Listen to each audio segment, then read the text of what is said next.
કૌંસ division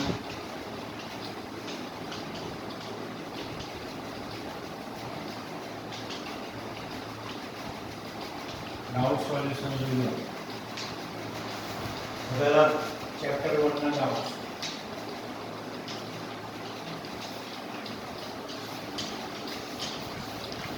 doubts કર્યા છે કે મેં કીધું તો ડાઉટ સોલ્વ કરીને આવજો ડાઉટ્સ નું સોમવારે કીધું અરે મંગળવારે તો આપણે એક્ઝામ નું ના કીધું શનિના સોમ આપણે ડાઉટ સોલ્વ કરીએ કશો વાંધો નહીં તમે પહેલા ચેપ્ટરમાં તમને જે સ્મોલ સમ્સ છે એની અંદર કયા નથી આવડતા એ જુઓ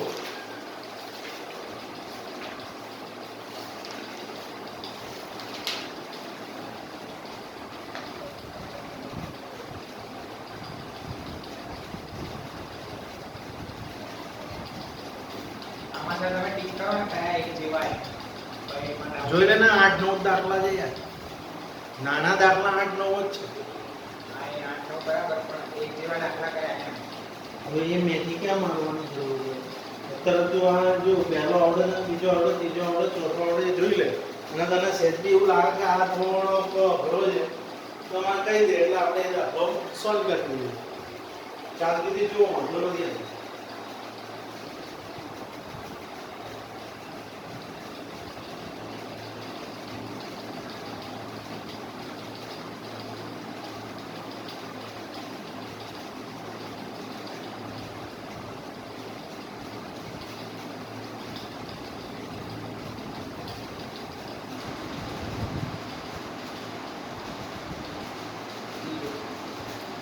બીજો ત્રીજો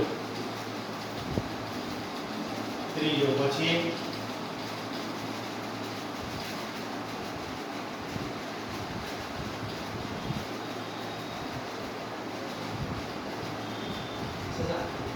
સાતમો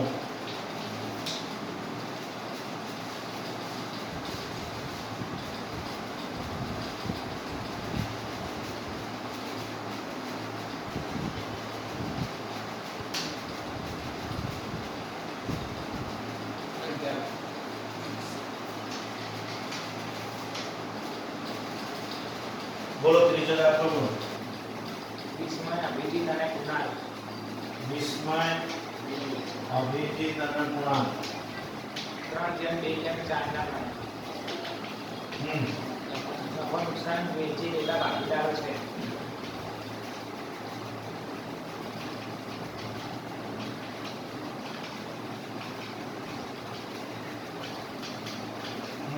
મેનેજરને તેનું કમિશન આપ્યા બાદ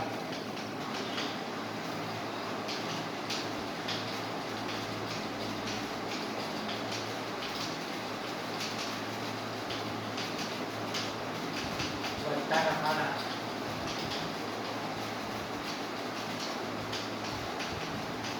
10% કમિશન આપવાનું છે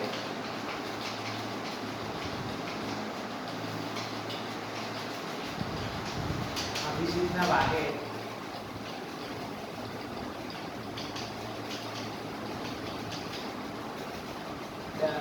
30,000 નફો આવે છે મેનેજરના કમિશનની ગણતરી કરો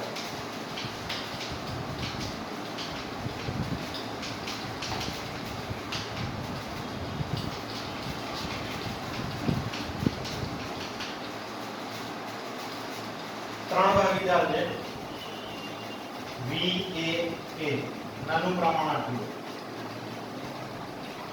હવે નાનું પ્રમાણ પછી મેનેજરને કમિશન આપવાનું છે અને એ કમિશનની ગણતરી કમિશન આપ્યા બાદ વધતા નફાના 10% કમિશન આપવાનું એટલે આ જે છે કમિશન દર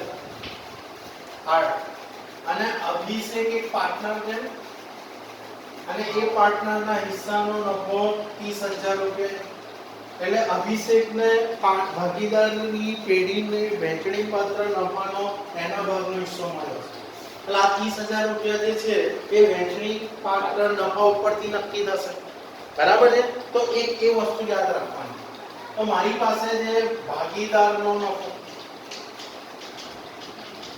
એની પરથી મને પેઢીનો વહેંચણી પાત્ર નફો મળશે. આ કે ના? હા. હવે વહેંચણી પાત્ર નફો એટલે કમિશન પછીનો નફો થાય. કમિશનનો ખર્ચ નાખી દીધો છે. હવે આ નફો એવો છે કે જે ભાગીદાર પોતપોતાનો હિસ્સો પોતાના ઘરે લઈ જશે. એટલે કે કમિશન આપ્યા બાદ વધતો નફો છે. એના કમિશન આની પર કમિશન ગણવાનું કેટલા ટકા? 10%. તો મેનેજરનું કમિશન ગણો. તો પહેલા તો હું વહેંચણી પાત્ર નફો શોધીશ એના નફા ઉપરથી. હવે એનો નફો છે 30,000. એની પરથી વહેંચણી પાત્ર નફો શોધી લો. તો સાહેબ નાનું પ્રમાણ લખો. ત્રણેય ભાગીદારો 324. તો અભિષેકના હિસ્સાનો નફો કુલ વહેંચણી પાત્ર નફો ગુણ્યા અભિષેકના નફાનું પ્રમાણ 2 3 ને 2 5 ને 4 કેટલો? 30,000.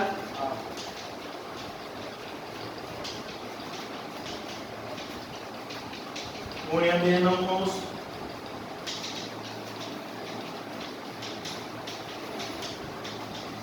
4 ભાગ 9 ભાગાકારમાં અને ગુણાકારમાં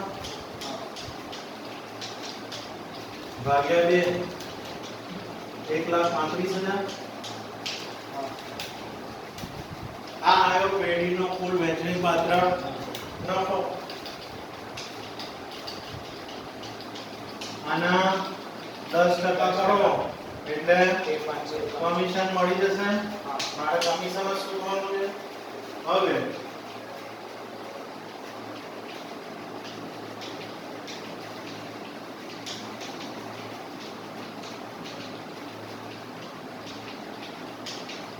વહેંચણી પાત્ર નફો ગુણ્યા કમિશન દર. આ સૂત્ર છે. ગુણ્યા R ભાગ્યા 100. કુલ વહેંચણી પાત્ર નફો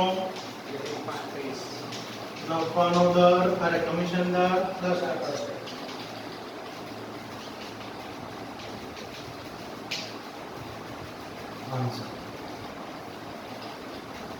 તો મેનેજરને 13,500 રૂપિયા મળશે.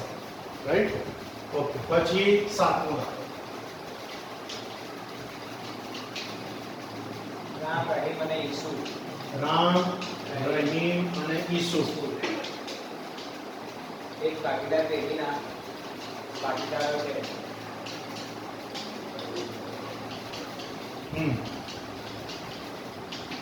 તારીખ 1/4/16 ના રોજની તેમની મૂડી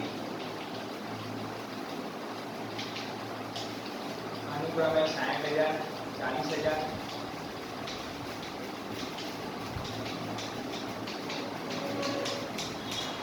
50,000 અને 50,000 હતી. આ વર્ષના અંતે નફાની વેચણી કર્યા પછી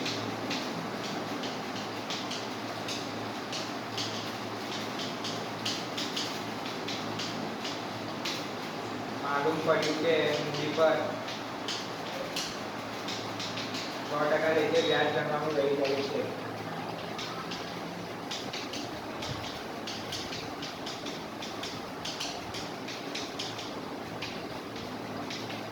સુધારણા નામ લખો.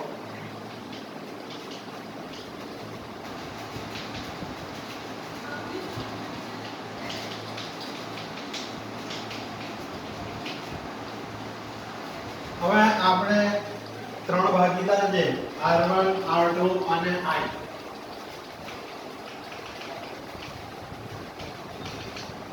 આ ત્રણ ભાગીદારમાં આખા દાખલાની અંદર ક્યાંય નફા નુકસાન વહેંચણી પ્રમાણ દર્શાવ્યું નથી. એટલે આપણે કેટલું લેવાનું? એક જેમ એટલે સરખું. ઓકે, એક આ વસ્તુ છે. પછી શરૂઆતની મૂડી ત્રણેયની આપી,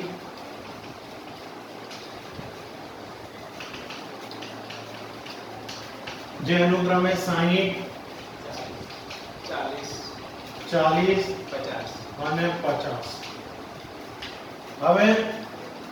હવે પ્રશ્ન એવો છે કે આપણે બાકી બધું પેઢીમાં નફો, નુકસાન, ભાગીદારને મળતો, ભાગીદારોનો હિસ્સો બધું પ્રોપર કામ થયું છે, પણ એક ભૂલ રહી ગઈ. શું ભૂલ રહી છે કે મૂડી પર વ્યાજ આપવાનું રહી ગયું. તો આપણે વાર્ષિક હિસાબમાં આ રિવિઝન છે, આપણે એના પછી બીજું ચેપ્ટર બી કરેલું છે કે મૂડી પર 10% લેખે વ્યાજ આપવાનું છે. તો આપણે શું કરતા હતા, ભાઈ સાહેબ 10% લેખે વ્યાજ આપવાનું, તો A, B અને C એનું આટલું આટલું ને આટલું વ્યાજ થાય છે, એની આપણે નોંધ શું કરતા હતા, તો સાહેબ ભાગીદારોને ચૂકવવાનો કોઈ પણ ખર્ચ ફાળવણી ખાતે ના કરવાનો, અને ભાગીદારોની આવક છે એટલે મૂડી કે ચાલુ ખાતે જમા લેતા હતા. બરાબર છે? ઓકે. હવે આમાં સહેજ ધ્યાન આપીને સમજજો. અહીંયા મારી પાસે નફા નુકસાન વહેંચણી ખાતું,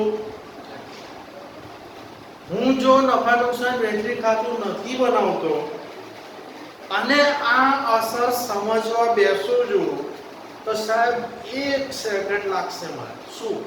તો સાહેબ ફાળવણી ખાતામાં કોઈ પણ ખર્ચો નાખીશું, વહેંચણી પાત્ર નફો ઘટશે.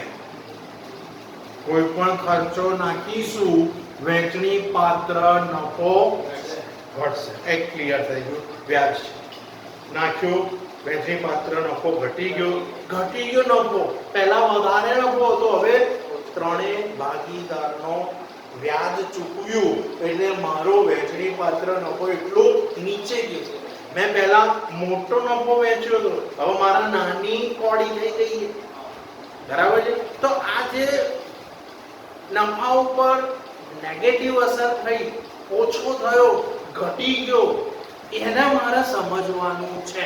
કેમ? મેં મોટી કોડી તો વેચી દીધી, મારે નાની કોડી કરવી છે.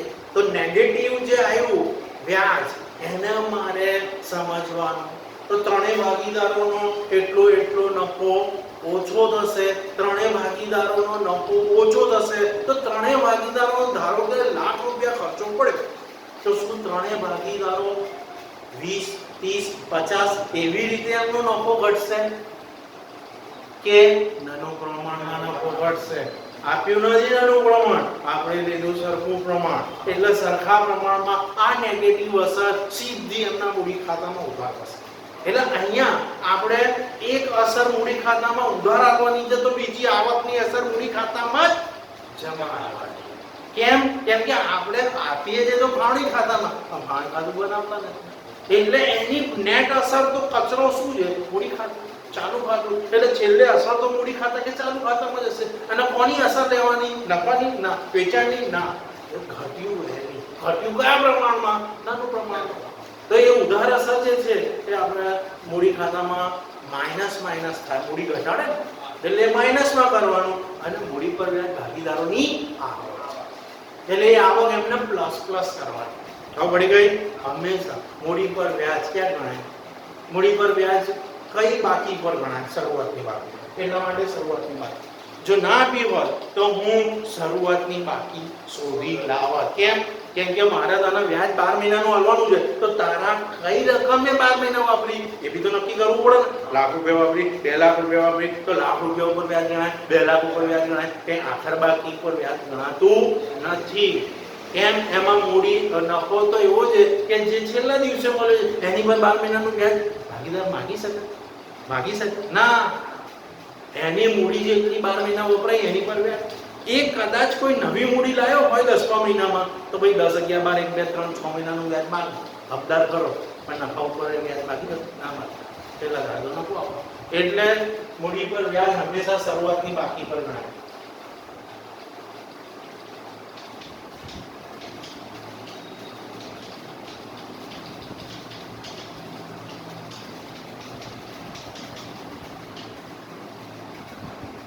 મૂડી પર વ્યાજ કેટલું છે? 6.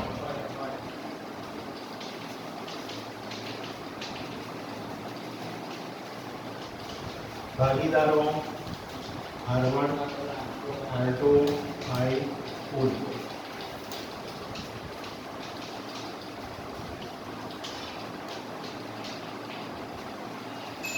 મૂડી વ્યાજની બે અસર થશે, એક ભાગીદારોની આવક થશે તો એ પ્લસમાં આવશે અને બે નફા ઉપર નકારાત્મક અસર થશે જેને આપણે ખર્ચ તરીકે સમજીએ તો એને નફા ઉપર ઇફેક્ટ થશે અને એ સરખા પ્રમાણમાં ત્રણેય ભાગીદારો વહેંચશે નેગેટિવ નફો ત્રણેય વર્ગો ભોગવશે જેને બીજા શબ્દોમાં આપણે ખોટ પણ કહી શકીએ, નફામાં નુકસાન પણ કહી શકીએ, ખર્ચો એ નફામાં નુકસાન જ છે, બરાબર?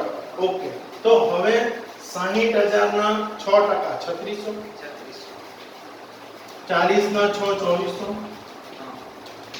50 ના 6 3000, કુલ વ્યાજ 3 ને 2 5 ને 3 8 ને 1 9000. આ 9000 રૂપિયાનો ખર્ચો પડશે હા કે ના? 9000 ની નેગેટિવ અસર થશે નફા ઉપર હા કે ના? અને ત્રણે ત્રીજા ભાગે સહન કરશે હા કે ના? એટલે માઈનસ ભોગ 3,000 નો નફો આપણે પાછો ખેંચી લઈશું.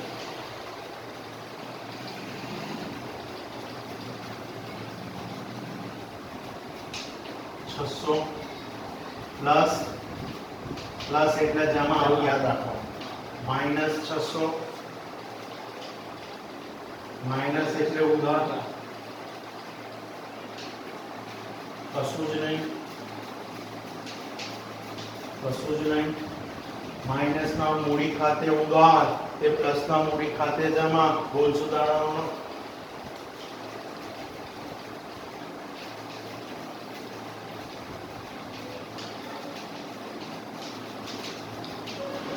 માઈનસ એટલે R2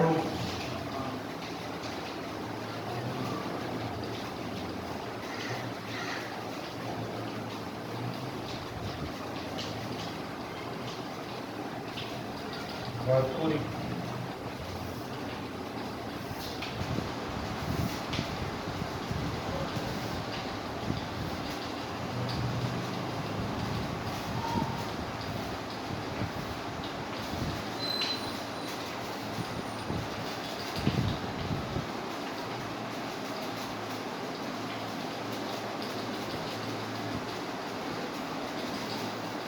અગિયાર A, B અને C સરખા હિસ્સાના ભાગીદારો છે.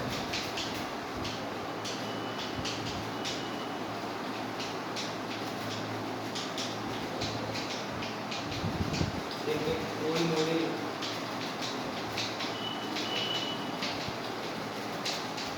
4,50,000 છે. તેમની મૂડીનું પ્રમાણ 132 છે.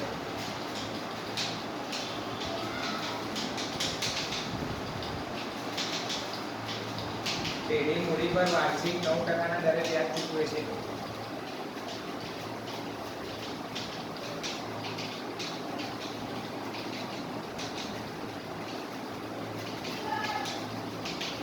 ભાગીદાર C ને મૂડીના વ્યાજ સહિત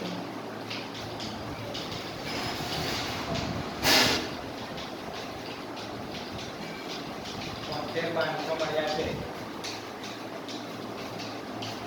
તો ભાગીદાર A અને B ને મૂડીના વ્યાજ સહિત કેટલા રૂપિયા મળ્યા?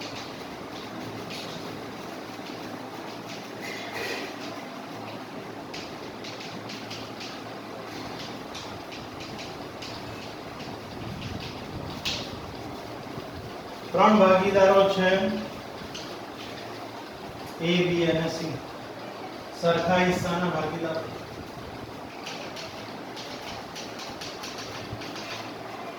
અને તેમની કુલ મૂડી સંયુક્ત મૂડી 4,50,000. જ્યારે મૂડી પ્રમાણ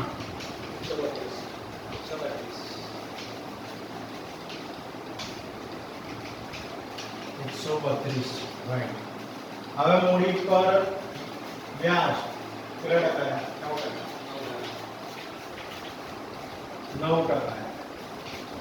તો જો ભાગીદાર C ને વ્યાજ સહિત 73,500 મળ્યા હોય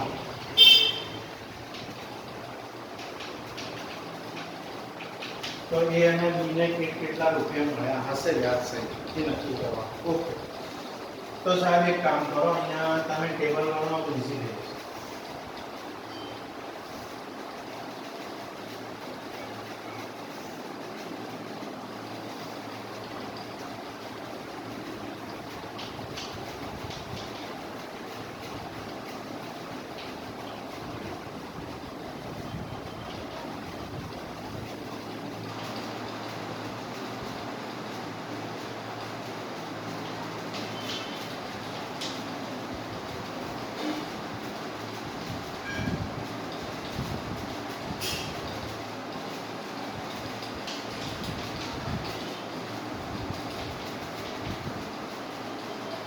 નફો અને મૂડી વ્યાજ જો હું એનો શોધી લઉં તો સરવાળો મને જવાબ આપી દેશે. જવાબ આપી દેશે. મારી પાસે કી શું છે 73500 શેની સી ની કુલ 73500 છે. આમાં વ્યાજ નફો બંને સરવાળો એટલે હું વ્યાજ અલગ કરીશ ને નફો વ્યાજ અલગ કરો. વ્યાજનો આધાર મૂડી મૂડી છે મારી પાસે સાહેબ સંયુક્ત છે. આ આધાર રહ્યો અલગ કરી દો 4,50,000 એનો છઠ્ઠો ભાગ 1/6 ભાગ એ નો 3/6 બી નો અને 2/6 સી નો. તો કરો 4/50 નો ભાગ્યા 6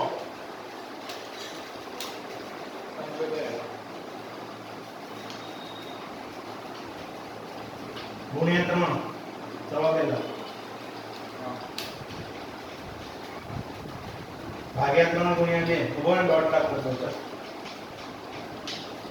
આ મૂડી તાણેની મેં કેવી રીતે ગણી પ્રમાણ ઉપરથી જેમ આપણે નફો નાનું પ્રમાણથી એમ મૂડી પ્રમાણથી વહેંચેલી કોની કેટલી મૂડી છે ખબર પડી ગઈ. સી ની કેટલી મૂડી છે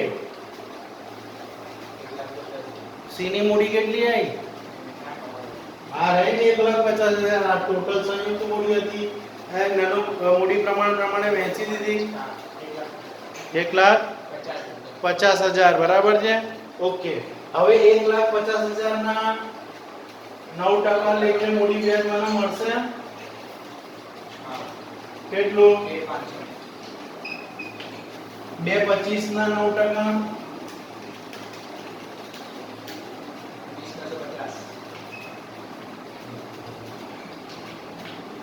75 ના 6750. આ કુલ છે વ્યાજ સહિત નફો છે 73 નફો અને વ્યાજ ભેગું એમાં વ્યાજ 13 બાદ કરો. હવે આ ભાગીદાર છે નાનું પ્રમાણ કેવું છે જો એકને 60 મળતો હોય તો બધાને ઊભી ચાવી ને આડી ચાવી યાર સરવાળો મારી દો 66